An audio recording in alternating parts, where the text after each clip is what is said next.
and no blockades and no security issues between Israel and Gaza were it not that we were being attacked. He doesn't know that because official Israel has done a lousy job of articulating it, and the international media has done a lousy job of reporting it. There's plenty of blame. There's blame both at the official level and on the media level. At the moment of this unilateral retreat from Gaza, I think that we were cradled by the whole world. The whole media praised Sharon at the time, and it was very big proud to be an Israeli, almost like after Entebbe, you know.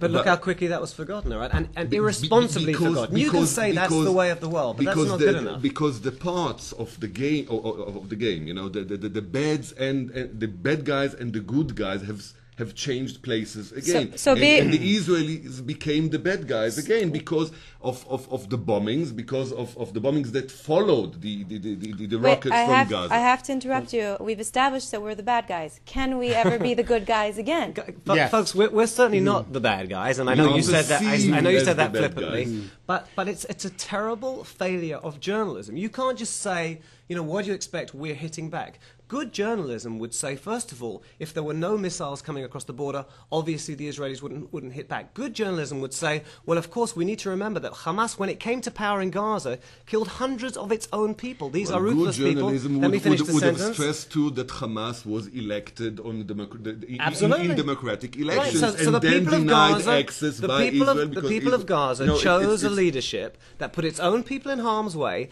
that killed its own people, and that is now firing from its civilian neighborhoods into our civilian neighborhoods, and is getting international journalistic sympathy when its own people get hurt as Israel fires back. That's lousy journalism. That's not bad policy by Israel. That's appalling reporting. Gentlemen, let's let Marcus get a word in. Okay.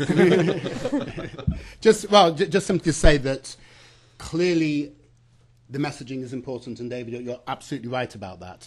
And I think it's fair to say that Israeli spokespeople, after the withdrawal, when Hamas increased their attacks, did talk about the horrible reality of life in the south. 8,000 rockets and mortars landing on the communities, Ashkelon, Sderot, the communities around Gaza. The question, I think, is why the foreign media did not introduce that as part of their narrative. It was there, it was out there. You know, this is, I think, a failure on behalf of the foreign media. It did need to be said, it did need to be understood, and I don't think that happened. I have a question now from Danielle in Tel Aviv for the entire panel. She says, in what ways do you attempt to address the wider global audience in so-called Hasbara?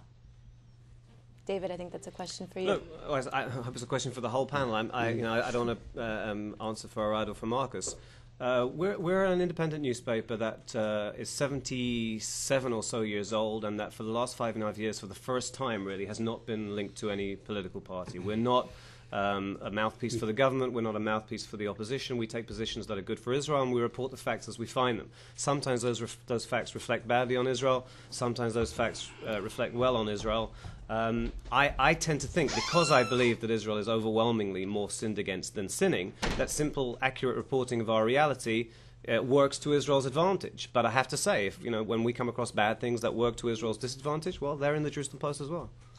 We are also an independent news outlet, totally independent. I hate the word hasbara, even as an Israeli. Every Israeli says that. I hate that word. Well, how would you translate it into English? Propaganda? Wow, that's even more terrible. I don't know. Let's leave hasbara aside. And let's stick to what we are doing. We are reporting the situation in Israel to Israelis. Since we are a commercial TV channel, we want our audience to be with us. We don't want to make them angry. We want them to enjoy the news. Yes, that's what we want them, even though it sounds a bit acronym. And unfortunately, if we go back to this last war in Gaza, me as a foreign journalist during this war, I had the feeling that I'm seeing two different wars on the Israeli channels and on the international channels. On the international channels, we saw all the suffering that was caused by the Israeli bombing in Gaza. And on the Israeli channels, we saw the suffering of what happened in my parents' home in Ashdod or in Ashkelon or on the Israeli side. Now, this was no good journalism on the foreign media, and this was no good journalism on the Israeli media, because the Israeli news consumer did not get the proper image of what happened and what was done in his name. When criticism came after, everybody was overwhelmed. They didn't know why and how, because they didn't see the pictures. They did not want to see the pictures. We did not supply them with the pictures, even though the picture was there. So the perception is different on both sides of the border. I did not have the chance to cover the Gaza war as I covered the Balkans war or the war in Georgia. It was different coverage. And unfortunately, the international media, when it covers the conflict here, it covers it through a different perspective, through a chosen perspective. They put specks on the eyes, which dilutes certain facts and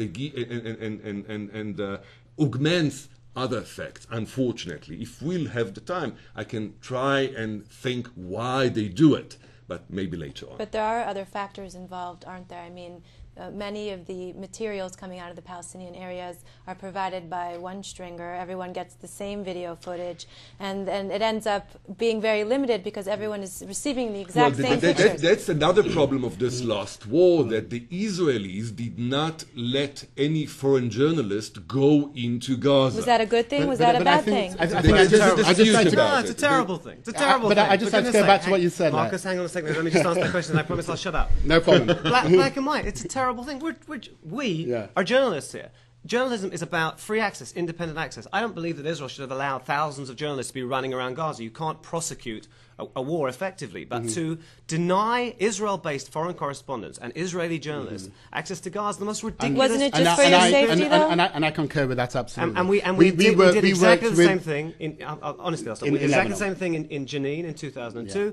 And you allow myths to spring up. Get the people who understand the situation best. Those are the people who should be covering the conflict. You do yourself terrible damage. And we did it in Lebanon in 2006 as well. And we were working with the 1,300 foreign journalists, so many parachuted in to cover the war, and they were on our side of the border. And I must say, in the first week, we had an enormous amount of traction relating to the Israeli side of the story, relating to kids not having shelters in Ashkelon when the Qassams come over, relating to the horror that was going on in Sderot. The second week, there was getting to be a little bit of boredom with that story. By the third week, all they wanted to do was go over there. And frankly, I'm absolutely convinced that had they been allowed in, there would have been much better coverage of Israel's position, because myths sprung up. The footage that was coming out was Hamas television, for God's sake. How good is that going to be for Israel's position? Let me play devil's advocate on that. Yes. Now, who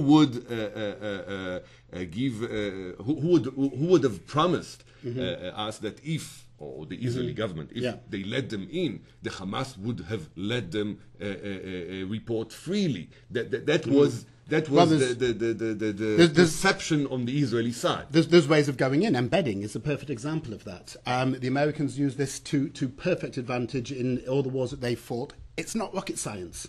It is very easy to work out how to put correspondence with combat the companies. The Americans have done it very, very badly during the Iraq War. To be embedded with the units, the IDF offered it. We had embedded journalism, which is the most terrible journalism I can think for of. Israeli media. Even for international media. Not hardly any. But I would like to go back to the other point, if you like, the point that you made, Len. It's an extraordinarily important point. There is a massive PR apparatus coming out of the West Bank, coming out of Ramallah, coming out of the Palestinian side. Organised, on message,